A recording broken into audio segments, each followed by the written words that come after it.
नमस्ते मित्रों, जैसा कि मैंने पिछले वीडियो में नौवें समुल्लास के बारे में बताया था सत्यार्थ प्रकाश के, जिसमें विद्या और कर्म से किस प्रकार से मोक्ष मिलता है ये बताया गया है।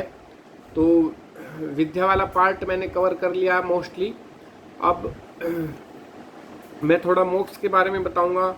उसमें अलग अलग मतों के अलग अलग विचार हैं मोक्ष के बारे में। कई लोग वैकुंठ, शिवपुरी और श्रीपुर को मोक्ष मानते हैं। कई लोग चौथे आसमान में, जैसे क्रिश्चियन लोग हैं वो चौथे आसमान में मोक्ष मानते हैं। कई लोग इस्लाम वाले सातवें आसमान में मानते हैं। कई जैनी लोग मोक्षशिला में मानते हैं कि वहाँ पे जो जाता है वहाँ उनको मोक्ष मिल जाता है। फिर ऐसे ही हमारे जो पौराणिक भाई हैं वो मानते हैं, जैसे कि उनका विचार ये है सालोक्य। सालोक्य का मतलब जो ईश्वर के लोक में निवास करता है उसको बोलते हैं सालोक्य, उसको मोक्ष मिलता है। अब जीवात्मा है, ईश्वर सर्वव्यापक है, और जीवात्मा को ऐसे समझना चाहिए जैसे पानी में डूबी हुई रुई, रुई के बाहर भी ईश्वर है और हमारे अंदर भी ईश्वर है। तो ईश्वर तो सर्वव्यापक है, लेकिन इस ईश्वर के लोक में ही रह रहा है जीवात्मा। तो क्या सब जीवात्माओं को मोक्ष हो जाएगा? तो ये बात गलत है। ऐसा ही सानुज्य, छोटे भाई के समान ईश्वर के साथ रहना। अब देखो, जीवात्मा हर चीज में छोटा है ईश्वर से, ज्ञान में भी छोटा है, अल्पज्य है। और क्या वो उन सभी जीवात्माओं को, जो जितनी भी जीवात्मा है, सबको मोक्ष मिल जाएगा? तो ये बात भी गलत है। ऐसे ही उन्होंने सारूप्य मतलब जैसी उपासनीय देव क्या करती है वैसा बन जाना। फिर सामीप्य मतलब सेवक के समान ईश्वर के समीप रहना। अब ईश्वर सर्वव्यापक है, जीवात्मा के पास ही रहता है, समीप ही रहता है, तो ये बात भी गलत होगी कि सभी जीवात्माओं को मोक्ष प्राप्त हो जाएगा। ऐसे ही सायुज्य, ईश्वर से संयुक्त हो जाना, ईश्वर में मिल जाना, ये सायुज्य को पौराणिक लोग मानते हैं। कई नवीन वेदांती है वो ये बोलते हैं कि ईश्वर ब्रह्मा में लय हो जाना जीवात्मा का, ये मुक्ति है। अरे जब जीवात्मा ब्रह्मा में, ईश्वर में लय हो जाएगी तो जीवात्मा आनंद कौन भोगेगा फिर मोक्ष का? तो ये बात भी गलत है।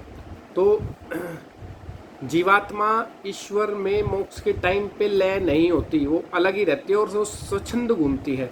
तो इन सब का मतलब मोक्ष नहीं है जो मैंने आपको बताया, दूसरे मतों का जिस जिस हिसाब से बताया गया है। मोक्ष का मतलब ये है मुक्ति, जहाँ इच्छा हो वहाँ विचरे, मतलब जहाँ पे घूमना चाहे जीवात्मा वहाँ पे घूमे, वहाँ पे न तो भय हो, ना शंका हो, और न ही दुख हो। तो इस चीज़ को मोक्ष बोलते हैं, इस चीज़ को मुक्ति बोलते हैं। तो मुक्ति, अब इसमें ऋषि दयानंद जी नौवें समुल्लास में बोलते हैं, क्वेश्चन पूछता है इसमें कोई कि भाई मुक्ति अनेक जन्मों में होती है या एक जन्म में होती है? तो ऋषि दयानंद जी कहते हैं कि मुक्ति अनेक जन्मों में होती है, क्योंकि जो अविद्या की गांठें खुलती है, अविद्या की गांठें खुलने में काफ़ी समय लग जाता है और अनेक जन्म लेना पड़ता है। इससे हमको फिर मोक्ष प्राप्ति के लिए अनेक जन्म लेना पड़ता है, जिससे हमारा अविद्या दूर होती जाती है। इसके अलावा और भी चीज़ें हैं।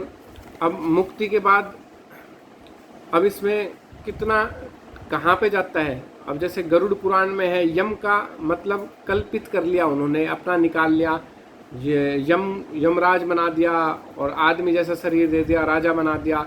ऐसा नहीं होता। जबकि वेदों के हिसाब से यमेन वायुनान, इसका मतलब ये है, यम की परिभाषा वायु है। तो जब मुक्ति होती है, जब आत्मा शरीर को छोड़ देती है, तो वह यम वायु में जाती है, वायु में मिल जाती है, और वायु से फिर वो दूसरे शरीर में चल जाती है, और उसमें समय नहीं लगता। एक शरीर से दूसरे शरीर जाने में, मृत्यु के बाद तुरंत दूसरा शरीर धारण करने में कुछ ही सेकंड का समय लगता है, सेकंड से भी कम। तो ये था। लेकिन जो गरुड़ पुराण में बता दिया, वो कहानी बनाकर बता दिया कि भाई यम होते हैं, यमराज होते हैं, वो लेने आते हैं प्राण। ऐसा नहीं है। जबकि इसका मतलब ये था वेदों में श्लोक के हिसाब से कि यम का मतलब वायु है, मृत्यु के बाद वायु में चले जाती है आत्मा और फिर दूसरे शरीर में तुरंत। इसके अलावा स्वर्ग और नर्क की परिभाषा बताई गई है। स्वर्ग और नर्क हमारा इसी जन्म में है। सामान्य स्वर्ग और सामान्य नर्क, ऋषि दयानंद जी ने बताया है, सामान्य स्वर्ग और सामान्य नर्क इसी जीवन में, अगर हम अच्छे से रहते हैं, धर्म के हिसाब से चलते हैं और सुखी परिवार रहता है, सुखी गृहस्थ जीवन रहता है, सुखी परिवार रहता है और सारी चीज़ें धर्म के हिसाब से चलती है, वेदों का ज्ञान होता है, वेदों का पाठ होता है जिस घर में, तो वो स्वर्ग ही बन जाता है। स्वर्ग बन गया भाई। अब जैसे हम कहते नहीं कि जैसे किसी घर में कोई मान लो अच्छी बहू आ जाती है तो वो कहते हैं कि भाई बहू आ गई तो हमारा घर तो स्वर्ग बन गया। तो इसका मतलब यही है कि भाई इसी जन्म इसी टाइम में ही होता है स्वर्ग और नर्क। नर्क का मतलब यही है कि अब किसी घर में कोई मान लो बेवड़ा हो गया, दारू पीने लग गया, घूमने लग गया, अब वो घर तो नर्क ही हो जाएगा। कलेश रहेंगे वहाँ पे 24 घंटे, कई लोग मार पिटाई करते हैं, और भी चीज़ें होती हैं, तो वो भी नर्क हो गया। तो इसी जिंदगी में जन्म में स्वर्ग और नर्क होता है। जबकि विशेष स्वर्ग क्या होता है? विशेष स्वर्ग का मतलब ये है कि हमें मुक्ति मिल जाती है और स्वच्छंद घूमने की, जहाँ पे हमें 100% सुख मिलता है, उसको मुक्ति बोलते हैं। अब एक चीज़ और आती है, इसमें एक क्वेश्चन और पूछा जाता है कि मनुष्य और अन्य जो पशु आदि है कि शरीर में जीव एक सा है व भिन्न भिन्न है। भाई जीवात्मा सब में एक ही है, आत्मा एक ही होती है, बस शरीर अलग अलग मिलता है। तो स्त्री के शरीर से पुरुष का शरीर भी बन सकता है दूसरे जन्म में, पुरुष के से स्त्री का भी बन सकता है, पुरुष से पशु का भी बन सकता है, पशुओं से स्त्री का भी बन सकता है। तो ये शरीर बदलता रहता है, जीवात्मा एक ही रहता है।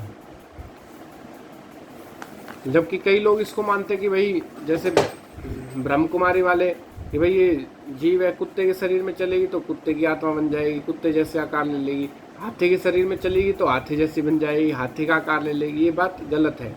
और जीवात्मा आत्मा का साइज घटता बढ़ता है, ये जैनी मत में भी माना जाता है, लेकिन ये सब गलत है ये चीज़ें। तो जीव का साइज वही रहता है और आकार कोई नहीं होता, लेकिन वो एक शरीर से दूसरे शरीर में जाता है, इतना है इसमें। इसके अलावा ये मैंने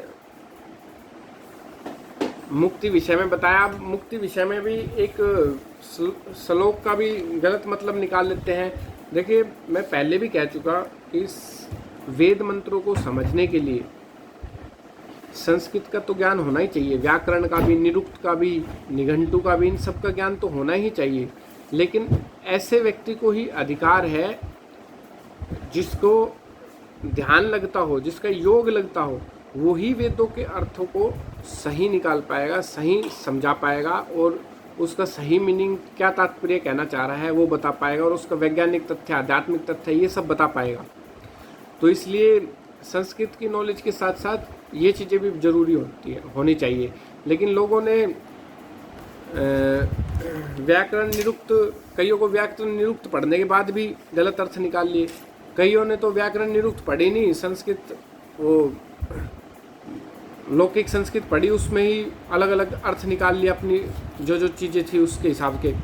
तो ये सब चीज़ें गलत है।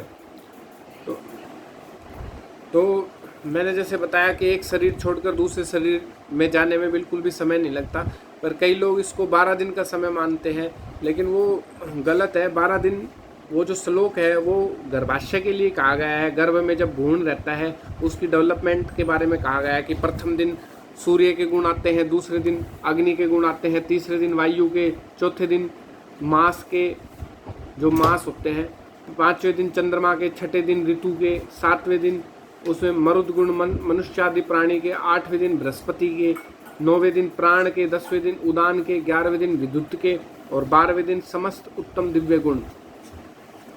और ऐसे ही जो देव होते हैं, जैसे प्रजापति देव है वो बुद्धि का विकास होता है उससे, इंद्र देव है उससे अहंकार का विकास होता है, आदित्य जो है वो आदान रसादान की शक्ति प्रदान करता है, रुद्र देवता जो है वो रोष की शक्ति देते हैं, सोम मतलब जिसका शांत भाव हो जाता है उसकी शक्ति मिलती है, सोम देव से, वसुदेव से सुख मिलता है, विश्व देव से इंद्रिया प्राप्त होती है।